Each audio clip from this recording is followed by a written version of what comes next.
Você já matou uma planta sem querer. Sabe aquela sensação?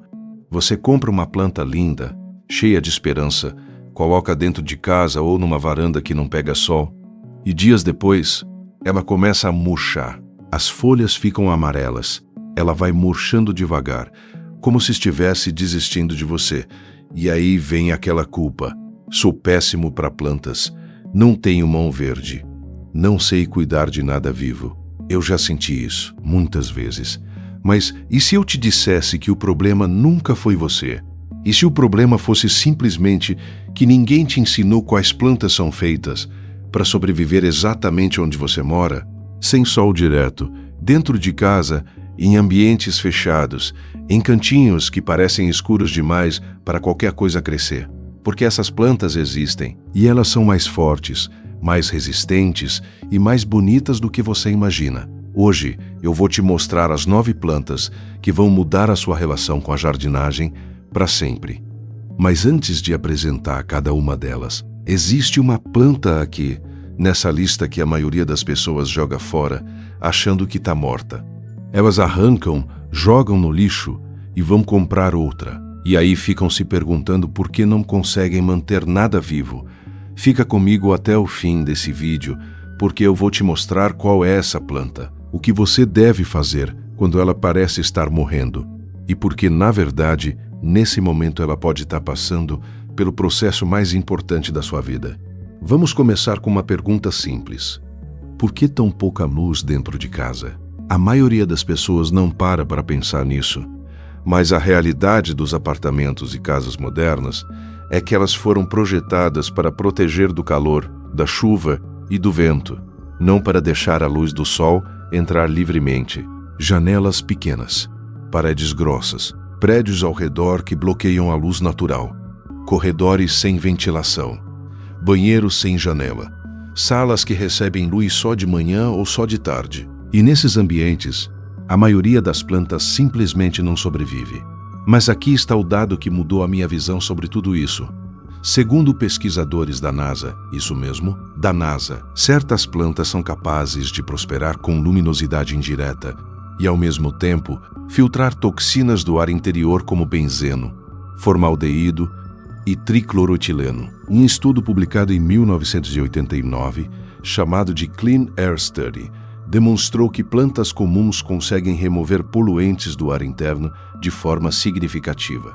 Poluentes que você respira todos os dias dentro da sua casa, que vêm das tintas das paredes, dos móveis de MDF, dos produtos de limpeza, das roupas recém-lavadas. Então, quando eu falo de plantas que não precisam de sol direto, eu não estou falando só de decoração, estou falando de saúde, de bem-estar, de qualidade do ar que você respira enquanto dorme, enquanto cozinha, enquanto descansa. E existe mais uma coisa. Estudos em psicologia ambiental mostram que a presença de plantas em ambientes fechados reduz os níveis de cortisol, o hormônio do estresse, melhora o humor, aumenta a produtividade e ajuda na qualidade do sono. Ou seja, ter plantas dentro de casa não é frescura, é ciência. Agora vamos para o que mais importa, as 9 plantas que sobrevivem e prosperam mesmo sem sol direto. Vou começar com a minha favorita pessoal, a jiboia. Pode ser que você já conheça essa planta com outro nome. Pothos, jiboia comum, iname do diabo. Dependendo da região do Brasil, ela tem nomes diferentes, mas o rosto é sempre o mesmo.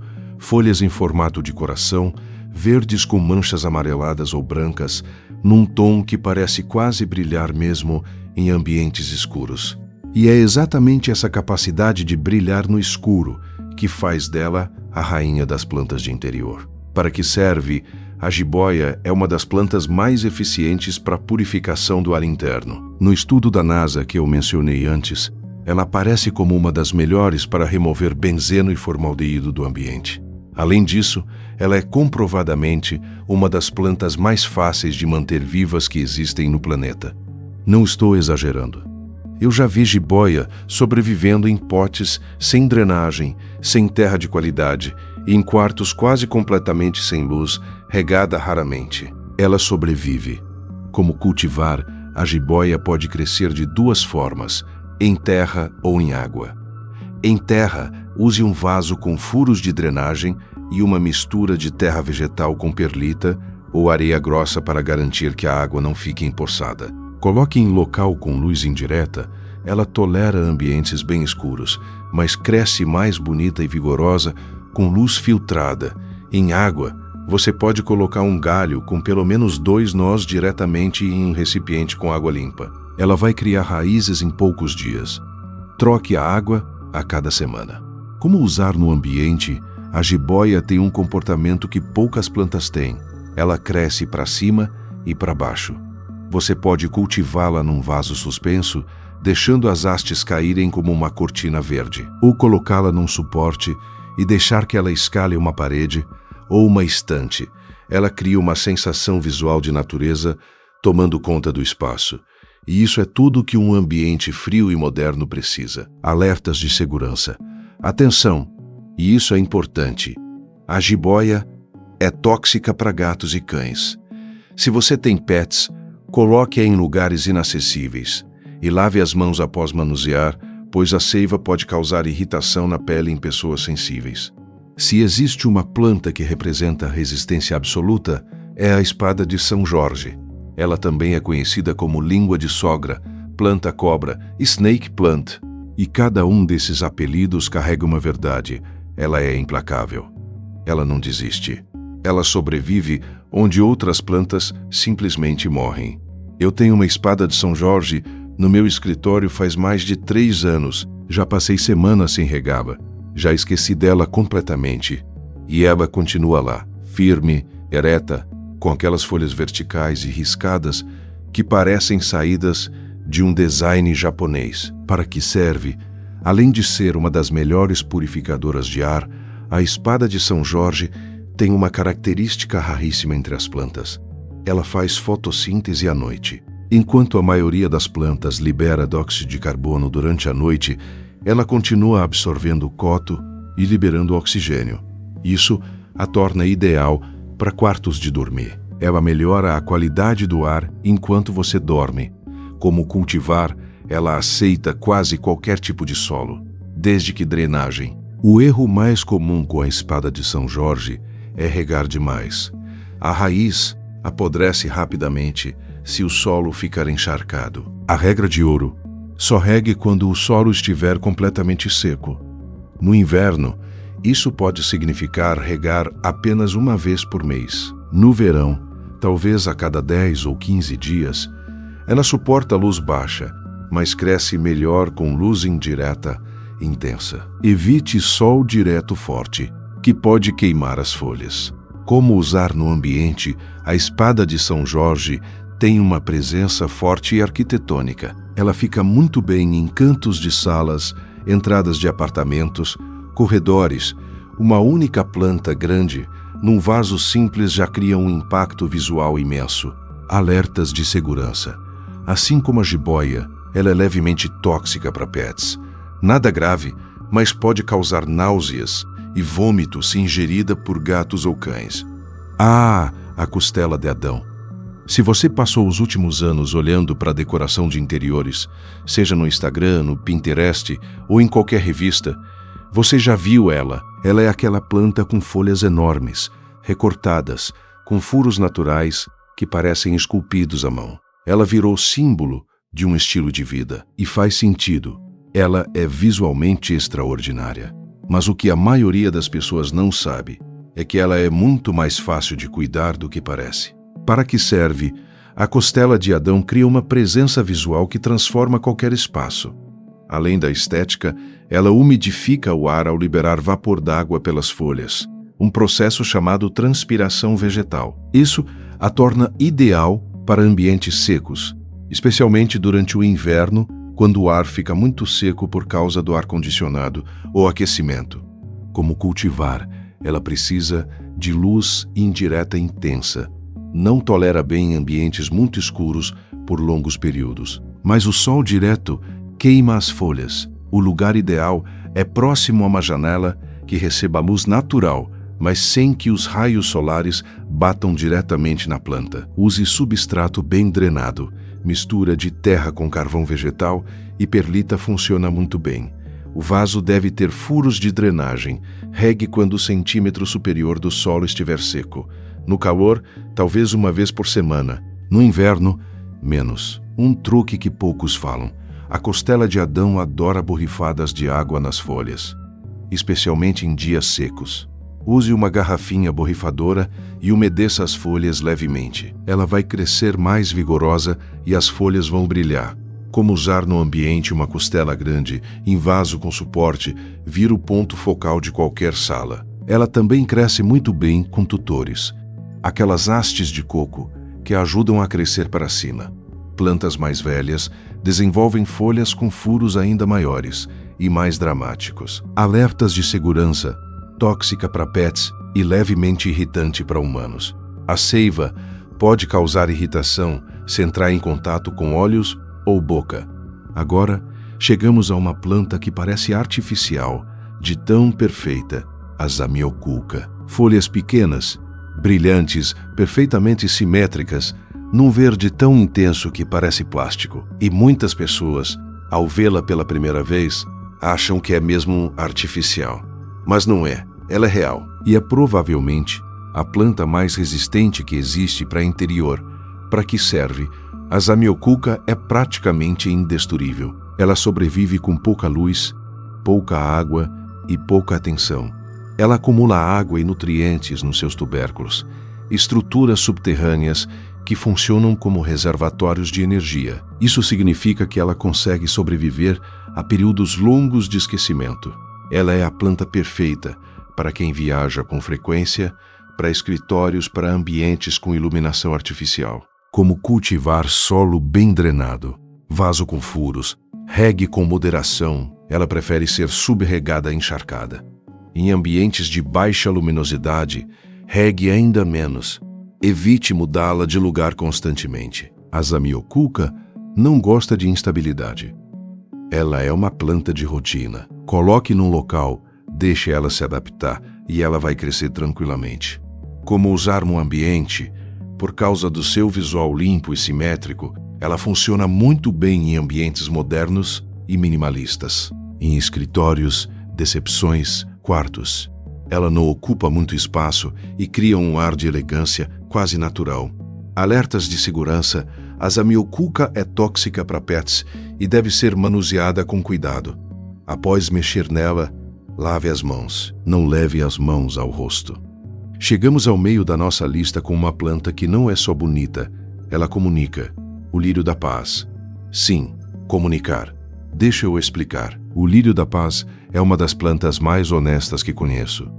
Quando ela precisa de água, as folhas caem levemente, como se ela estivesse inclinando a cabeça. Você rega, e em poucas horas ela se recupera completamente.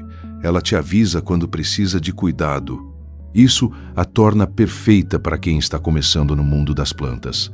Para que serve? O lírio da paz é uma das melhores plantas para a purificação do ar da lista da NASA. Ele remove acetona, benzeno, formaldeído e álcool do ambiente. Além disso, ele tem flores brancas delicadas que surgem periodicamente, uma surpresa bonita que a maioria das plantas de interior não oferece. Como cultivar luz indireta moderada a baixa. Ele tolera ambientes com pouca luz, mas floresce melhor com mais claridade, sempre indireta. Regar quando o solo estiver levemente seco. Ele não tolera encharcamento. E algo importante, ele é sensível ao flúor presente na água de torneira. Se possível, use água filtrada ou deixe a água de torneira descansar por 24 horas antes de regar. Ele ama umidade.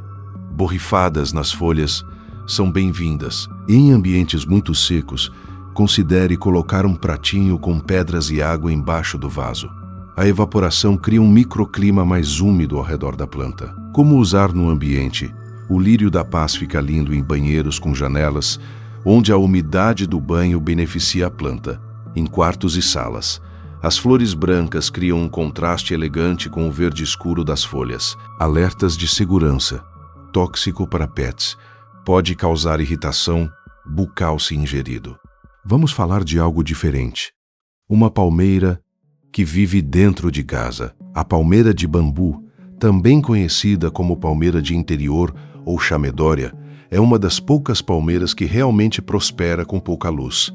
E ela muda completamente o clima de um ambiente. Imagina só, você tem uma sala comum com móveis comuns e no canto uma palmeira de 1,5 metro com aquelas folhas longas e arqueadas, num verde vibrante, o ambiente inteiro se transforma. Parece que você está num resort, num bistrô sofisticado, num espaço projetado por um designer de interiores. Mas você simplesmente comprou uma planta. Para que serve a palmeira de bambu? É uma das mais eficientes na umidificação do ar. Ela transpira intensamente, liberando umidade no ambiente. Isso a torna ideal para regiões de clima seco ou para ambientes com ar-condicionado constante. Ela também aparece no estudo da NASA como eficiente na remoção de benzeno e tricloroetileno. Como cultivar, ela prefere luz indireta intensa, próxima às janelas, mas sem sol direto. Ela cresce mais devagar em ambientes muito escuros, mas não morre. Solo úmido, mas não encharcado. Ela aprecia mais água do que as outras plantas desta lista. Regue quando o centímetro superior do solo estiver seco. Verifique regularmente. Ela gosta de umidade, borrifadas nas folhas ou ambiente naturalmente úmido. Como usar no ambiente, em cantos de salas, ao lado de sofás, em corredores amplos. Ela precisa de algum espaço para se desenvolver. Não a confine num canto apertado. Alertas de segurança. A palmeira de bambu é segura para pets, uma raridade nessa lista. Se você tem gatos ou cães, essa pode ser a escolha ideal. Agora chegamos a uma planta que parece pintada à mão. A aglaonema. As folhas dela são uma obra de arte. Existem variedades com folhas verdes com listras prateadas, outras com tons de vermelho e rosa, outras com manchas brancas e verdes. Cada espécie parece um padrão único, como se a natureza tivesse sido especialmente criativa nesse caso. E sabe o que é melhor? Ela é uma das mais tolerantes à pouca luz de toda essa lista. Para que serve, a aglaonema é incrivelmente adaptável. Ela tolera a luz artificial, o que a torna perfeita para escritórios sem janelas, corredores internos, ambientes que dependem exclusivamente de lâmpadas. Ela também é eficiente na purificação do ar, removendo toxinas comuns de ambientes internos. Como cultivar? Uma regra simples. Quanto mais escura a folha da aglaonema, menos luz ela precisa. As variedades com folhas verdes escuras toleram ambientes quase sem luz. As variedades de cores vibrantes, vermelho, rosa, laranja, precisam de mais luminosidade indireta para manter as cores. Solo bem drenado. Regue com moderação. Ela não gosta de encharcamento. Entre as regas, deixe o solo secar um pouco. Temperatura, ela odeia frio. Não a coloque perto de ar-condicionado ou em ambientes muito frios. Como usar no ambiente? A aglaonema cria pontos de cor em ambientes neutros. Uma planta com folhas rosas ou vermelhas num vaso simples de cerâmica branca é uma declaração estética. Ela também fica linda em grupos. Misture variedades diferentes para criar composições coloridas. Alertas de segurança. Tóxica para pets. Irritante para pele sensível. Use luvas ao transplantar. A Era tem algo de mágico. Ela sobe paredes. Ela cobre cercas. Ela transforma superfícies cinzas em tapetes verdes. E dentro de casa, ela cria aquela sensação que você vê em cafés europeus, em livrarias antigas, em hotéis boutique, a sensação de que a natureza decidiu morar junto com as pessoas. A Era pode ser cultivada em vasos suspensos, em prateleiras, em tutores, e ela sempre encontra uma forma de crescer graciosamente. Para que serve? A Era é uma das plantas mais estudadas para a purificação do ar. Ela é particularmente eficiente contra mofo, ela absorve esporos de fungos do ar interior. Se você tem problemas de umidade ou mofo em casa, a Era pode ajudar. Como cultivar? A Era prefere ambientes mais frios e úmidos, algo incomum nessa lista. Ela não gosta de calor excessivo, luz indireta moderada a intensa. Regue quando o centímetro superior do solo estiver seco. Ela aprecia borrifadas nas folhas, especialmente em dias secos. Um cuidado importante. A era pode se tornar invasiva se plantada diretamente no jardim, ao ar livre. Em vasos, ela fica sob controle. Como usar no ambiente? Em vasos suspensos no teto ou em prateleiras altas, as hastes caem naturalmente, criando uma cortina verde. Você também pode usar um tutor em espiral e enrolar as hastes nele para criar uma forma tridimensional. Alertas de segurança, tóxica para pets e para humanos se ingerida. O contato prolongado com a seiva pode irritar a pele. Use luvas ao podar. Deixei essa para o final, porque ela tem algo especial. A begônia é diferente de todas as outras plantas desta lista. Ela não é só verde, ela floresce. Ela tem flores coloridas, rosas, vermelhas, brancas, laranjas, amarelas, que aparecem em cachos generosos, transformando o ambiente com uma explosão de cor. E ela faz isso com pouca luz, com pouco cuidado, com pouca exigência. A begônia é a prova de que beleza não precisa de condições perfeitas para existir. Para que serve, além da beleza visual, a begônia umidifica levemente o ar e traz cor a ambientes que seriam completamente neutros. Ela tem um efeito psicológico comprovado. Ambientes com flores naturais são percebidos como mais acolhedores, mais seguros, mais alegres. Como cultivar luz indireta moderada. Ela tolera pouca luz, mas floresce melhor com mais claridade. Sempre indireta. Sol direto queima as folhas e flores. Solo bem drenado, leve. A begônia odeia raízes encharcadas. Agora a parte prática. Você assistiu o vídeo. Você está animado. E agora? Eu vou te dar um passo a passo simples para começar ainda hoje. Passo 1: avalie o seu espaço. Antes de comprar qualquer planta, caminhe pela sua casa ou apartamento e observe quais cômodos recebem luz natural, mesmo que indireta, quais janelas ficam abertas durante o dia, quais espaços têm luz artificial constante, onde você passa mais tempo e gostaria de ter plantas. Com esse mapeamento mental, você já sabe onde cada planta vai melhor. Passo 2: comece com uma ou duas, não compre todas de uma vez, especialmente se você está começando. Escolha 2 plantas desta lista. Recomendo começar com a jiboia e a espada de São Jorge. Elas são as mais resistentes, as mais perdoativas, as mais fáceis. Se você conseguir mantê-las vivas por 2 ou 3 meses, você vai ganhar confiança. E aí você expande. Passo 3: compre com consciência. Procure plantas saudáveis. Observe as folhas, sem manchas amarelas, sem pontos marrons nas pontas, sem sinais de pragas, pontinhos brancos ou pegajosidade nas folhas. Raízes não devem estar saindo pelos furos do vaso em excesso. Isso indica que a planta precisa de transplante urgente. Prefira viveiros locais ou floriculturas de confiança. Além de encontrar plantas mais saudáveis, você pode pedir orientação às pessoas que trabalham lá. Passo 4: prepare o ambiente. Antes de trazer a planta para casa, prepare o local onde ela vai ficar. Certifique-se de que o vaso tem drenagem adequada, que o substrato é apropriado e que o local tem a luminosidade certa para aquela planta específica. Passo 5: observe, não interfira. Essa é a lição mais importante que aprendi sobre jardinagem. A maioria das pessoas mata as plantas por excesso de cuidado, não por falta. Elas regam demais. Elas mudam a planta de lugar toda semana. Elas ficam tocando, testando o solo, vasculhando as raízes.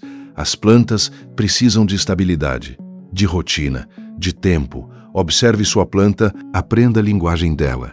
As folhas caindo e sede ou encharcamento. Folhas amarelando e com excesso de água ou falta de luz. Folhas com pontas marrons e varam muito seco ou excesso de fertilizante. Cada planta tem uma linguagem. Com o tempo, você aprende a falar com elas. Passo 6: crie uma rotina simples. Uma vez por semana, reserve 10 minutos para suas plantas. Verifique o solo, regue se necessário. Remova folhas secas. Limpe o pó das folhas com um pano úmido. Observe se há sinais de pragas. 10 minutos por semana. É tudo o que você precisa. Chegamos ao final desta jornada juntos. E eu quero te deixar com um pensamento que carrego há muito tempo. Existe algo profundamente humano em cuidar de uma planta. Você pega algo pequeno, às vezes apenas um galho, às vezes uma muda no copinho de plástico do viveiro, e você traz para sua casa. Você dá água, você observa, você torce. E um dia você vê uma folha nova emergir, pequena, enrolada, quase tímida, e ela vai se abrindo devagar, dia após dia, até se tornar algo que não estava lá antes. E você foi parte disso. Tem algo nessa experiência que vai além da decoração, além da qualidade do ar, além de todos os benefícios científicos que eu mencionei hoje. É uma conexão com a vida, com o ritmo do mundo natural, com o tempo que não tem pressa, numa era em que tudo é rápido, em que tudo é instantâneo, em que as respostas chegam em segundos e a paciência virou raridade. Uma planta te ensina a esperar. Eventualmente, floresce. Então não tenha medo de começar. Não se preocupe se não tem mão verde. Não desanime se uma planta morrer, porque vai acontecer. Com todo mundo acontece. Aprenda com ela. Tente de novo. Escolha uma mais resistente. Adapte o ambiente. Ajuste a rotina, porque a jardinagem não é um talento que você nasce tendo. É uma habilidade que você constrói, planta por planta, semana por semana. E as 9 plantas que eu te mostrei hoje são o melhor ponto de partida que eu poderia te dar. Elas são fortes, elas são bonitas, elas sobrevivem, elas crescem, elas florescem, mesmo sem sol, mesmo em ambientes que parecem impossíveis para qualquer coisa viver, assim como você. Se esse vídeo te ajudou de alguma forma, se você aprendeu algo novo, se você se identificou com alguma história, se você ficou animado para começar seu cantinho verde, eu te peço uma coisa simples. Deixa um like aqui embaixo. Parece pouco, mas faz toda a diferença para que esse tipo de conteúdo continue chegando para mais pessoas que precisam dele. Compartilha com aquela pessoa que ama plantas, mas acha que não sabe cuidar. Com aquela amiga que tem aquele vaso morrendo na janela. Com aquele familiar que sempre falou que queria ter plantas, mas nunca começou. E se você ainda não é inscrito nesse canal, se inscreve agora, porque toda semana eu trago conteúdo sobre plantas, jardins, saúde natural e bem-estar, com a mesma seriedade e o mesmo carinho que você viu aqui hoje. Eu fico por aqui e te vejo no próximo vídeo.